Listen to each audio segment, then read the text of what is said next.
प्रदेश में समर्थन मूल्य पर धान खरीदी आज 1 नवंबर से शुरू हो गई है, जो आगामी 31 जनवरी तक चलेगी।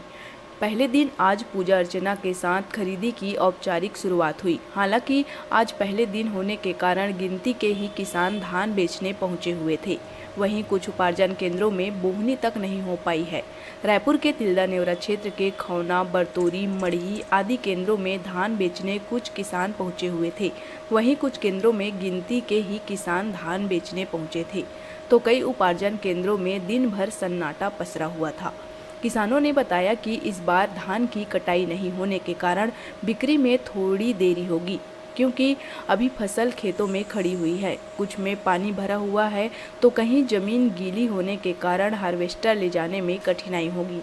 जमीन सूखते ही कटाई शुरू होगी, उसके बाद ही उपार्जन केंद्रों में जाएगी। इधर खरीदी केंद्रों के अधिकारियों का कहना है कि आगामी 15 नवंबर के बाद ही धान की आवक बढ़ने की संभावना है, क्योंकि अभी धान की कटाई शुरू नहीं हो पाई है।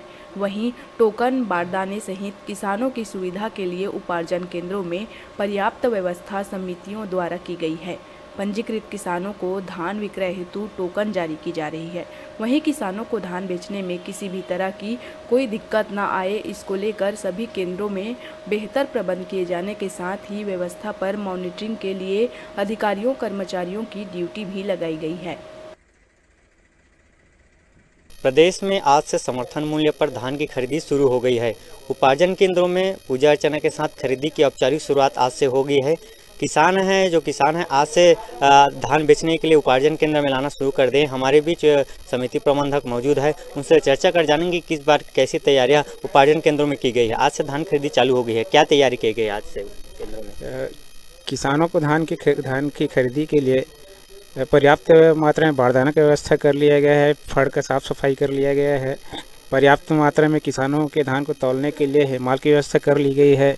उनके बैठने के लिए व्यवस्था है, पानी की व्यवस्था है और प्राथमिक उपचार के लिए प्राथमिक उपचार पेटी का भी व्यवस्था किया गया है। कब तक बढ़ेंगे किसानों के आवक?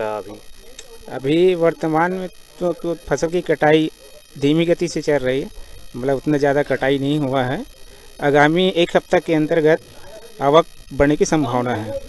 इस बार बारदाने को लेकर जो अन्य सुविधा है कि ये किसानों को लेकर कैसे है समिति केंद्र? नहीं, बारदाना इस बार पर्याप्त है। बारदाना में किसी भी प्रकार से कोई दिक्कत नहीं आएगी। बारदाना की कमी के कारण धान खरीदी भी प्रभावित नहीं होगी। आज शुरू दिन है। शुरू दिन गिनती के किसान उपार्जन केंद्रों में पहुंचे। जो अन्य सोसाइटियां हैं, जो अन्य खरीदी केंद्र हैं, वहां भी आज से शुरुआत हो गई है। सभी जगह गिनती के किसान पहुंचे हैं। कुछ जगह ऐसे हैं जहां बोहनी नहीं हो सकी है। तो आगामी आने वाले दिनों में जैसे धान की कटाई वो रफ्तार पकड़ेगी, वैसे वैसे किसानों की जो आने की संख्या है वो भी बढ़ती जाएगी। कैमरा पर्सन मनीष वर्मा के साथ केशव पाल, न्यूज़ 36, तिल्दा नेवरा।